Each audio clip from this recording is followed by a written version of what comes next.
hello to all my SSLC champs, and if in case you are also studying like a 9th grade student still, then ನೀವು ಈಗ ಸದ್ಯ update ಆಗಬೇಕಪ್ಪ. ಯಾಕಂದ್ರೆ ನೀವು ಗೊತ್ತಿದೆ mobile ಫೋನ್ದಲ್ಲಿ update ಆಗಲಿಲ್ಲ ಅಂದರೆ ನ್ಯೂ ಫೀಚರ್ಸನ್ನು ಗೊತ್ತಾಗಲ್ಲ. ಅದೇ ಥರ ನೀವು 9th ಸ್ಟ್ಯಾಂಡರ್ಡ್ ಥರ ಓದ್ಲಿಕ್ಕೆ ಸ್ಟಾರ್ಟ್ ಮಾಡಿದ್ರೆ you people will can't score 625 out of 625 in you SSLC. So ಅದಕ್ಕೆ ನೀವು ಅಪ್ಗ್ರೇಡ್ ಆಗಲೇಬೇಕು ಈಗ ಸದ್ಯ. ಸೊ ನಾವು ಅಪ್ಗ್ರೇಡ್ ಆಗಲಿಕ್ಕೆ ಸ್ವಲ್ಪ ಥಿಂಗ್ಸ್ ನಿಮಗೆ ಗೊತ್ತಿರಬೇಕು. Which are those major changes which has happened in your SSLC exams and which are the major changes you need to do it in your life. So before you start up your first class in your school, or before you start up your first tuition class in your life, or before you start your first chapter studying, ಅದಕ್ಕಿಂತ ಮುಂಚೆ ಈ video ಒಂದು 5 ನಿಮಿಷ ಅಷ್ಟೇ ತಗೋತೇನೆ ನಾನು. First ಆಗಿ ನೋಡ್ಕೊಂಬಿಡಿ, because ಈ 3 major changes ಇಂದ ನಿಮ್ಮ SSLC ಪ್ರಿಪರೇಷನ್ ಬೂಸ್ಟ್ ಆಗುತ್ತೆ. Okay, first thing which you people need to know is about the stop studying like a 9th grade student, because first major changes shift to the daily consistency. ಈಗ ಅಕಸ್ಮಾತ್ ನೀವು 9th ಗ್ರೇಡ್ದಲ್ಲಿ ನೀವು daily ಕನ್ಸಿಸ್ಟೆಂಟಿಯಾಗಿ ಓದ್ತಿರ್ಲಿಲ್ಲ, but ಈಗ 10th ಸ್ಟ್ಯಾಂಡರ್ಡ್ದಲ್ಲಿ ನೀವು daily ಸರಿಯಾಗಿ ಓದಬೇಕು, ಕನ್ಸಿಸ್ಟೆಂಟಿಯನ್ನು maintain ಮಾಡಬೇಕು. ನೀವು ಅದನ್ನು ಮೇಂಟೈನ್ ಮಾಡಲಿಲ್ಲ ಅಂದರೆ it's not possible for you people to score good marks. Why? Because ಎಲ್ಲ 9th ಗ್ರೇಡ್ದಲ್ಲಿ ಏನಾಗ್ತಿತ್ತು ಅಂದರೆ ನಿಮಗೆ ಇಂಟರ್ನಲ್ ಮಾರ್ಕ್ಸು ಅಷ್ಟು ಇನ್ಕ್ಲೂಡ್ ಆಗ್ತಿರಲಿಲ್ಲ, ಪರ್ಸೆಂಟೇಜ್ ಮ್ಯಾಟ್ರು ಅಷ್ಟು ಆಗ್ತಿರಲಿಲ್ಲ. ಬಿಕಾಸ್ ಇನ್ ಫ್ಯೂಚರ್ ಅಂದರೆ ಅಪ್ಗ್ರೇಡ್ ಆಗ್ತಿರಲ್ಲ. ನೀವು ಯಾವಾಗ ನೀವು ಜಾಬ್ ಕಲೀಲಿಕ್ಕೆ ಹೋದ್ರಪ್ಪ, ಜಾಬ್ ಮಾಡ್ಲಿಕ್ಕೆ ಹೋದ್ರಪ್ಪ, ಮುಂದೆ ಫ್ಯೂಚರ್ದಲ್ಲಿ ಯಾವುದಾದ್ರೂ ಗೌರ್ಮೆಂಟ್ ಎಕ್ಸಾಮ್ಸ್ ಮಾಡ್ಲಿಕ್ಕೆ ಹೋದ್ರಿ, ಅವಾಗೆಲ್ಲ 10th ಕ್ಲಾಸ್ ಪರ್ಸೆಂಟೇಜ್ ಕೇಳ್ತಾರೆ, PUC ಪರ್ಸೆಂಟೇಜ್ ಕೇಳ್ತಾರೆ. ಸೊ ಇವೆಲ್ಲ ಬಹಳ ಇಂಪಾರ್ಟೆಂಟ್ ಅಪ್ಪ. ಬೋರ್ಡ್ ಎಕ್ಸಾಮ್ ಪರ್ಸೆಂಟೇಜ್ ಬಹಳ ಮ್ಯಾಟ್ರ್ ಆಗುತ್ತೆ. ಅಕಸ್ಮಾತ್ ನೀವು ಆ ಮ್ಯಾಟ್ರ್ ಆಗೋ ಪರ್ಸೆಂಟೇಜನ್ನು ಸರಿಯಾಗಿ ಮಾಡಲಿಲ್ಲ ಅಂದರೆ ವೇಸ್ಟ್ ಅಲ್ಲ. ಸೊ ಅದ್ರ ಸಲುವಾಗಿ ಡೈಲಿ ಕನ್ಸಿಸ್ಟೆನ್ಸಿ ಮೇಂಟೈನ್ ಮಾಡಿ ಚೆನ್ನಾಗಿ ಕುಂತು ಓದ್ಲಿಕ್ಕೆ ಸ್ಟಾರ್ಟ್ ಮಾಡಿ. Because FA exam marks matters a lot.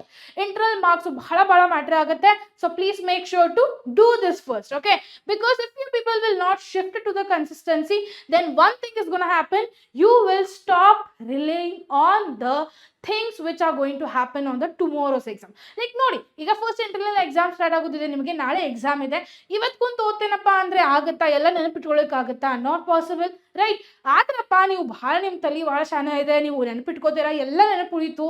But ಇದೆಲ್ಲ ಏನು ನೆನಪಿಟ್ಕೊಂಡಿರ್ತಾರಲ್ಲ, ಅದು FA2ಗೆ ಮಿಡ್ ಟರ್ಮ್ಸ್ಗೆ ನೆನಪುಳಿಯುತ್ತಾ? ಇಲ್ಲ, ರೈಟ್? ಅದ್ರ ಸಲುವಾಗಿ stop relying on the last minute study. So which you people use to do it in the 9th grade. So 9th ಗ್ರೇಡ್ದಲ್ಲಿ ಏನು ಮಾಡ್ತಿದ್ರಿ ನೀವು? ನಾಳೆ ಎಕ್ಸಾಮ್ ಇದ್ರೆ ಇವತ್ತು ಕುಂತು ಓದ್ತಿದ್ರಿ, ಮತ್ತೆ ಈಗ ಜೂನ್ದಲ್ಲಿ ಸ್ಕೂಲ್ ಸ್ಟಾರ್ಟ್ ಆತಂದ್ರೆ ಜೂನ್ ಫುಲ್ ಮಂತ್ ಏನು ಮಾಡ್ತಿದ್ರಿ?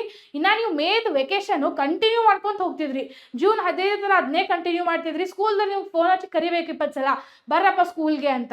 ಸೊ ಈ ಮಿಸ್ಟೇಕ್ಸನ್ನು ಅವಾಯ್ಡ್ ಮಾಡಿ in your SSLC preparation.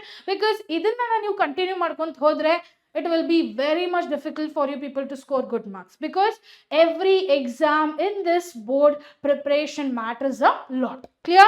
So next step baruttappa, focus on the concept application. Like board exams are going to be, will often test your concept understanding itself. ನೀವು ತಿಳ್ಕೊತಿದ್ರೆ ma'am ನಾ full bot ಹುಡ್ಕೊಂಡ್ಬಿಡ್ತೇನೆ, ಅದನ್ನೇ ಹೋಗಿ ಬರೆದ್ಬಿಡ್ತೇನೆ. ಒಂದು question ನಾನು 100 ಸಲ ಬರೆದೆ, 50 ಸಲ ಬರೆದೆ, ನೆನಪುಳಿಯುತ್ತೆ. I know it will remember, because ನಮ್ಮ ಬ್ರೇನೇ ಆ ಥರ ಇದೆ. ನಾವು ಬರೇ ಅದನ್ನ ಹ್ಯಾಬಿಟ್ ಮಾಡ್ಕೊಂಡ್ವಿ, ಓದ್ಕೊಂಡು ಹೋದ್ವಿ ಭಾಳ ಸಲ ಅಂದರೆ ನೆನಪುಳಿಯುತ್ತಪ್ಪ ಬ್ರೈನ್ದಲ್ಲಿ. ಬಟ್ ಎಷ್ಟು ದಿನ ನೆನಪುಳಿಯುತ್ತೆ ಅದು ಇಂಪಾರ್ಟೆಂಟ್ ಇದೆಯಲ್ಲ, ರೈಟ್? ಸೊ ಈಗ ನೀವು ಡೈಲಿಂದ ಓದ್ಕೊಂತಂತೂ ಹೋಗ್ತೀರಾ, ಇಂಟರ್ನಲ್ ಓದ್ತೀರಾ, ಸೆಕೆಂಡ್ ಇಂಟರ್ನಲ್ ಓದ್ತೀರಾ, ಎಲ್ಲ ಓದ್ತೀರಾ. ಬಟ್ ಫಸ್ಟ್ ಇಂಟರ್ನಲ್ ಓದಿದ್ದು ನಿಮಗೆ ಮಿಡ್ ಟರ್ಮ್ ನೆನಪುಳಿಬೇಕಲ್ಲ. ಫಸ್ಟ್ ಇಂಟರ್ನಲ್ ಇರೋದು, ಫಸ್ಟ್ FA ಇರೋದು ನಿಮ್ಮದು ಜುಲೈ ಫಸ್ಟ್ ವೀಕು ಇಲ್ಲ ಜೂನ್ ಲಾಸ್ಟ್ ವೀಕ್ದಲ್ಲಿ ಇರುತ್ತಪ್ಪ. ಸೊ ಅದನ್ನ ಬಿಟ್ಟು ನೀವು ಮಿಡ್ ಟರ್ಮ್ ಇರೋದು ಅಕ್ಟೋಬರ್ದಲ್ಲಿ, ಅವಾಗಿನ ತನಕ ಫಸ್ಟ್ 2 ಚಾಪ್ಟರ್ಸ್ ನೆನಪುಳಿಯುತ್ತಾ ನಿಮಗೆ? Not possible. ಯಾಕೆ ನಾಟ್ ಪಾಸಿಬಲ್? ಬಿಕಾಸ್ ನೀವು ಬಾಟ್ ಹೊಡೆದಿರ್ತೀರಪ್ಪ. ಕಾನ್ಸೆಪ್ಟ್ ಅಕಸ್ಮಾತ್ ಬಾಟ್ ಹೊಡ್ಕೊಂತ ಹೋದ್ರೆ ನೆನಪುಳಿಯೋದು ಹೋಗ್ಬಿಡುತ್ತೆ. ಬಿಕಾಸ್ ಬ್ರೈನ್ಗೆ ಕಂಟಿನ್ಯೂಸ್ ಆಗಿ ರಿವಿಷನ್ ಮಾಡ್ಕೊಂತ ಇರಬೇಕು. ಅದ್ರ ಸಲುವಾಗಿ ಹೇಳ್ತಿದ್ದೇನೆ, ಕಾನ್ಸೆಪ್ಟ್ ಅನ್ನ ಅಂಡರ್ಸ್ಟ್ಯಾಂಡ್ ಮಾಡ್ಕೊಳ್ಳಿ. ಹೇಗೆ ಕಾನ್ಸೆಪ್ಟ್ ಅನ್ನ ಅಂಡರ್ಸ್ಟ್ಯಾಂಡ್ ಮಾಡ್ತೀರಾ?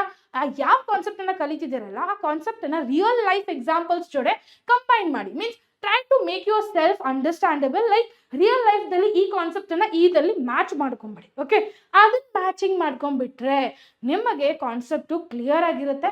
Just the thing is you just need to revise it every time. It's simple. Okay, ಈ ಥಿಂಗ್ಸ್ ಅನ್ನ you will need to do in a second thing. Next comes to the Master the answer presentation like good marks depends upon the neatness and the structural points itself.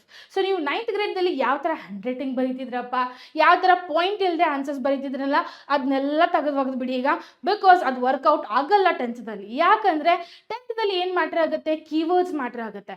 ನೀವು ಅಕಸ್ಮಾತ್ ಯಾವುದಾದ್ರೂ ಒಂದು definition ಕೇಳಿದ್ರಪ್ಪ, state the Ohm's law, state the Ohm's law, ನೀನು ಅದನ್ನು important ಕೀವರ್ಡ್ಸನ್ನೇ mention ಮಾಡಲಿಲ್ಲ ಅಂದರೆ you will not get the marks there. So make sure you people will master your keyword system. ಅಂದರೆ ಕೀವರ್ಡ್ಸು ಎಲ್ಲ ಸೆಂಟೆನ್ಸಲ್ಲಿ ನಾನು ಮೆನ್ಷನ್ ಮಾಡಿದ್ದೇನೆ ಇಲ್ಲ, ಅದ್ರ ಸರಿ ಸ್ವಲ್ಪ ಕಾನ್ಸಂಟ್ರೇಷನ್ನ ಜಾಸ್ತಿ ಮಾಡಿ. And second thing is neatness.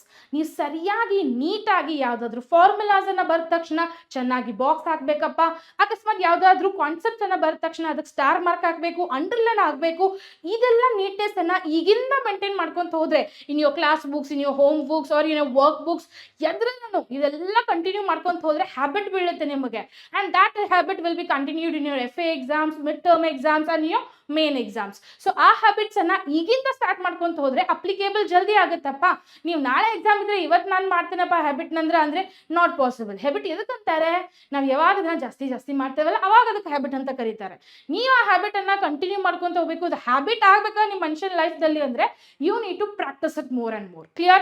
So this is the main thing which I wanted to tell you. These are the major 3 changes every student to do who are going to start up with their SSLC journey. Clear? So SSLC journey start ಮಾಡ್ತಾ ಇದ್ರೆ ಈ 3 major changes ಅನ್ನ ಮಾಡ್ಕೊಂಬಿಡಿ fast ಆಗಿ, because this will really help you people to score out in your SSLC exam. Clear? So ಇವೆಲ್ಲ ನಿಮಗೆ help ಆಗಿದ್ರೆ make sure you people will share with your all friends this video so that even they will get to know. And before that, know one thing, that is we have already launched actually. So that is SSLC Veera batch has been launched. That is going to start on June 1st in the batch start agutte, and that is at the only price 2,999 guys. 3,000ದಲ್ಲಿ ನಿಮಗೆ ಪೂರ್ತಿ ವರ್ಷ support ಕೊಡ್ತಿದ್ದೇವೆ of science, social science, maths plus the languages. So ಇವೆಲ್ಲ ನಿಮಗೆ ನಾವು support ಕೊಡ್ತೇವೆ. not only for the FA exams, we are going to support you people for the midterms and your main boards also. Make sure you people will check out with this thing which will be coming in the description. The information is there. It has been pinned out in the chats also. Go and check this out in the comment box also. If in case you have taken it already, then put the hearts here. And if you have not taken still, you are thinking, then also put the hearts. Till then, see you everyone.